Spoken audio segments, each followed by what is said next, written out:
আজ আমি সিমাই বা ভার্মিসেলি যেটা আপনারা বলবেন তার উপমার রেসিপিটা শেয়ার করছি। বানানো ভীষণই সহজ আর খেতে কিন্তু ভীষণই ভালো হয়।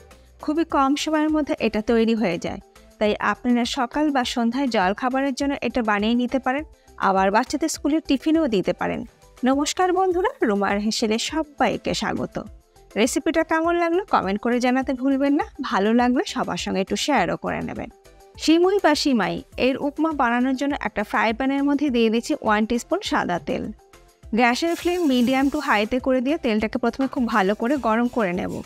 তারপর ফ্রাই প্যানের মধ্যে দিয়ে দেবো 1 কাপ সিমুই বা সিমাই। মিডিয়াম ফ্লেমে মিনিট 2 ভেজে নেব। খুব বেশি সময় ধরে ভাজবার দরকার নেই। 2 মিনিট ভেজে নেওয়া হয়ে গেলে এর মধ্যে দিয়ে দেবো 2.5 কাপ পরিমাণে জল। গ্যাসের ফ্লেম হাইতে করে দিয়ে 2 মিনিট সিমুইটাকে ফুটিয়ে নেব। দিয়ে দিলাম খুব সামান্য পরিমাণে একটা নুন। বেশি সময় ধরে সেদ্ধ করবেন না, মিনিট 2 ফুটিয়ে নিলেই হবে। মানে একবার বা দুবার ফুটে উঠলেই গ্যাসের ফ্লেম বন্ধ করে দিতে হবে। দেখুন সিমুইটা সেদ্ধ হয়ে গেছে।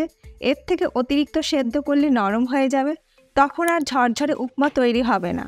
একটা স্ট্রেনারের মধ্যে ঢেলে নিয়ে জলটাকে ছেঁকে নেব। তারপর নর্মাল টেম্পারেচারে জল দিয়ে আরও একবার এটাকে ধুয়ে নেব, যাতে কুকিং প্রসেসটা বন্ধ হয়ে যায়। ওই একই ফ্রাই প্যানের মধ্যে দিয়ে দিলাম 1 টেবিল স্পুন তেল।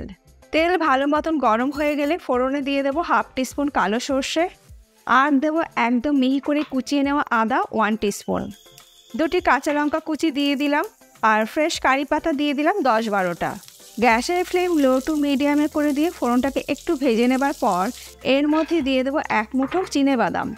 এবার গ্যাসের ফ্লেমটাকে মিডিয়াম টু হাইতে করে দিয়ে চিনেবাদামটাকে ভালো করে ভেজে নেব। আপনারা চাইলে চিনেবাদামটাকে আগে ভেজে তুলে নিয়েও রান্নাটা করতে পারেন, তবে সেক্ষেত্রে তেলের পরিমাণ ও সময় দুটোই একটু বেশি লাগবে, তাই আমি এইভাবেই করলাম। চিনেবাদামটা ভেজে নেবার পর এর মধ্যে দিয়ে দিচ্ছি একটি মিডিয়াম সাইজের কুচনো পেঁয়াজ। পেঁয়াজটাকে একটু হালকা করে ভেজে নেব। খুব বেশি সময় ধরে পেঁয়াজ ভাজবার দরকার নেই।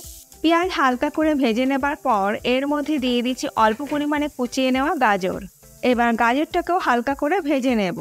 ভাজতে ভাজতে এর মধ্যে দিয়ে দিচ্ছি স্বাদ মতো নুন, যাতে গাজরটা একটু নরম হয়ে যায় তাড়াতাড়ি।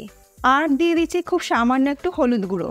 এটা সম্পূর্ণ অপশনাল, আপনাদের ইচ্ছে হলে দিতে পারেন, নাও দিতে পারেন, যেটা আপনাদের ইচ্ছে। এবার সব কিছু একসাথে ভালো করে মিশিয়ে নিয়ে ভেজে নেব। সবজির পরিমাণ আমি কিছু বলছি না, আপনারা আপনাদের পরিমাণ মতন দেবেন। আর আপনারা এর মধ্যে বিনস আর আলুও ছোটো ছোটো টুকরো করে কেটে নিয়ে দিতে পারেন।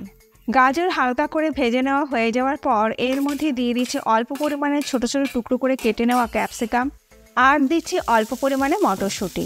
দিয়ে দিলাম অল্প পরিমাণে একটু কিশমিশ। এটা সম্পূর্ণ অপশনাল, আপনাদের ইচ্ছে হলে দিতে পারেন, ইচ্ছে না হলে নাও দিতে পারেন। এবার আবারও সব কিছু একসাথে ভালো করে মিশিয়ে নিয়ে ভেজে নেব। আপনাদের ইচ্ছে হলে এর মধ্যে কাজু বাদামও কিন্তু ব্যবহার আপনারা করতে পারেন। মিনিট 3-4 সময় ধরে সবজিগুলো ভেজে নেবার পর এর মধ্যে দিয়ে দেবো আগের থেকে সেদ্ধ করে রাখা সিমুই বা সিমাই। আর দিয়ে দিচ্ছি 1/4 টিস্পুন গোলমরিচের গুঁড়ো। গোলমরিচের গুঁড়োটা আপনারা কিন্তু আগেও ব্যবহার করতে পারেন। আর দিয়ে দিচ্ছি স্বাদ মতো নুন, তবে নুনটা কিন্তু আমরা আগেও ব্যবহার করেছি, বুঝে নিয়ে কিন্তু নুনটা ব্যবহার করতে হবে। দিয়ে দিলাম খুব সামান্য একটু চিনি। চিনিটা দিলে স্বাদটা বেশি ভালো হবে, কারণ এর মধ্যে সবজি ব্যবহার করা হয়েছে। তবে আপনাদের ইচ্ছে না হলে নাও দিতে পারেন। সব কিছু ভালো করে মিশিয়ে নেবার পর মিনিট 2 সময় ধরে একটু ভাজা ভাজা করে নেব। মিনিট 2 ভাজা ভাজা করে নেবার পর গ্যাসের ফ্লেমটাকে আমি বন্ধ করে দিলাম। আমাদের সিমুই উপমা একদম তৈরি। এবার এই গরম গরম সিমুই উপমা আমি সার্ভ করছি। দেখতেই পেলেন সিমুইয়ের এই উপমা কত চটজলদি তৈরি হয়ে গেল। তাই সকালের জলখাবার, বাচ্চাদের স্কুলের টিফিন, যে কোনো সময় কিন্তু আপনারা এটা চটপট বানিয়ে নিতে পারেন। এর মধ্যে আপনারা আপনাদের পছন্দের মতন যে কোনো ভেজিটেবল কিন্তু অ্যাড করতে পারেন। এটা খেতে কিন্তু ভীষণই ভালো হয়, বাচ্চারাও কিন্তু খেতে ভীষণই পছন্দ করবে। আর এর সঙ্গে কিন্তু নানা রকম ভেজিটেবলও বাচ্চাদের খাওয়া হয়ে যাবে। আজকে আমার এই সিমাই বা ভার্মিসেলির উপমার রেসিপি আপনাদের কেমন লাগলো অবশ্যই জানাবেন। ভালো লাগলে বাড়িতে একদিন ট্রাই করুন, আর আমাকে জানান আপনাদের কীরকম লেগেছে।